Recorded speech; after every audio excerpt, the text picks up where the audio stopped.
दोस्तों आज की वीडियो जेड प्लांट के बारे में। अगर आपका जेड प्लांट का पौधा ग्रोथ नहीं कर रहा और ग्रोथ ना होने के साथ साथ जेड प्लांट के पत्ते पीले होकर झड़ जाते हैं और इनके अलावा अगर आपके जेड प्लांट की टहनियाँ सूख रही हैं तो आज की वीडियो में मैं आपके जेड प्लांट के लिए एक बेहतरीन पावरफुल नेचुरल खाद लाया हूँ। अगर इसको आप अपने जेड प्लांट में डालेंगे तो आपके जेड प्लांट की ग्रोथ भी तेजी से बढ़ती रहेगी, ना ही जेड प्लांट के पत्ते पीले होकर झड़ेंगे और ना ही जेड प्लांट की टहनियाँ सूखेंगी। तो दोस्तों जेड प्लांट के लिए आज की पावरफुल खाद बताने से पहले मैं आपको जेड प्लांट के बारे में कुछ टिप्स और केयर के बारे में बता देता हूँ, ताकि आप भी अपने घर और गार्डन में जेड प्लांट की अच्छे से केयर कर सकें।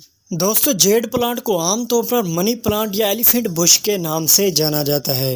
ये एक खूबसूरत सदाबहार और खुशनुमा पौधा है जो ज़्यादातर घरेलू सजावट के लिए इस्तेमाल होता है और ये जेड प्लांट का पौधा सैकुलेंट खानदान से है। इस जेड प्लांट के पत्ते हाथी की कान जैसे शिकल के होते हैं। इसके छोटे और घने पत्ते बहुत ही इंतहाई खूबसूरत लगते हैं।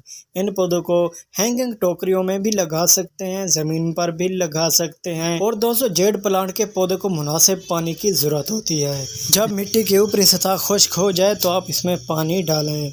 ज़्यादा पानी भी जेड प्लांट को पसंद नहीं है।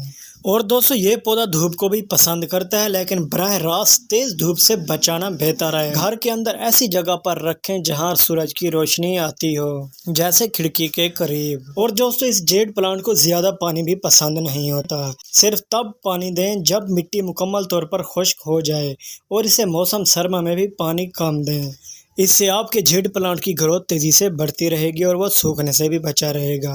और दोस्तों अच्छी निकासी वाली सैकुलेंट या कैक्टस मिट्टी इस्तेमाल करें। यानी जेड प्लांट के लिए अच्छी मिट्टी तैयार करने के लिए बेहतरीन मटेरियल रेत 30%, भाल मिट्टी 30% और पत्तों की खाद 40% मिक्स करके गमले में भर लें। और इनके अलावा वर्मी कंपोस्ट, कोकोपीट, पीट मास, गले सड़े गोबर की खाद वगैरह मुनासिब मिकदार में मिक्स कर सकते हैं। और इस जेड प्लांट के लिए ऐसी मिट्टी इस्तेमाल करें जो नरम हो यानी हार्ड ना होती हो। इससे आपके जेड प्लांट की जड़ें मिट्टी में तेजी से सर्वाइव करती रहेंगी। और दोस्तों जेड प्लांट्स को कटिंग से आप हर मौसम में ग्रो कर सकते हैं। नीचे वाले हिस्से से 2, 3, 4 पत्ते उतार कर लगा दें। अगर सख्त गर्मियों में आप कटिंग लगाएं तो 15-20 दिन मुकम्मल धूप से बचा कर रखना है। इसके बाद हल्की धूप पर सुबह और शाम को रखें। और दोस्तों जेड प्लांट की जितनी आप तंदुरुस्त कलमें लगाएंगे उतना ही तेजी से आपकी कटिंग अच्छे से ग्रो करेगी। तो ये दोस्तों अब मैं आपको जेड प्लांट के बारे में बेहतरीन अच्छे और पावरफुल खाद के बारे में बताता हूँ, जिसको आप अपने जेड प्लांट में इस्तेमाल करके जेड प्लांट की ग्रोथ को बढ़ा सकते हैं।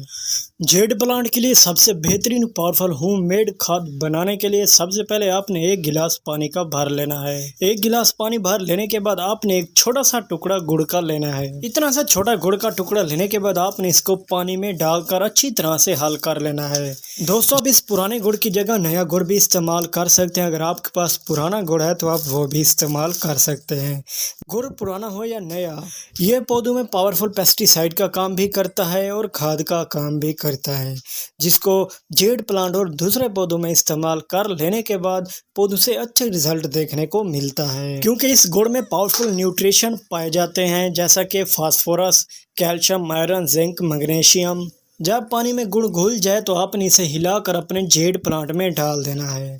इस गुड़ के फर्टिलाइज़र को जेड प्लांट में इस्तेमाल कर लेने के बाद ना तो जेड प्लांट का पौधा सूखेगा, ना जेड प्लांट के पत्ते पीले होकर झड़ेंगे और ना ही जेड प्लांट की टहनियाँ सूखेगी, बल्कि इसको इस्तेमाल कर लेने के बाद आपका भी जेड प्लांट का पौधा बन जाएगा सरसब्ज, घना और खूबसूरत। दोस्तों आप भी एक बार इस गुड़ के फर्टिलाइज़र पेस्टिसाइड को अपने जेड प्लांट में ज़रूर इस्तेमाल करें।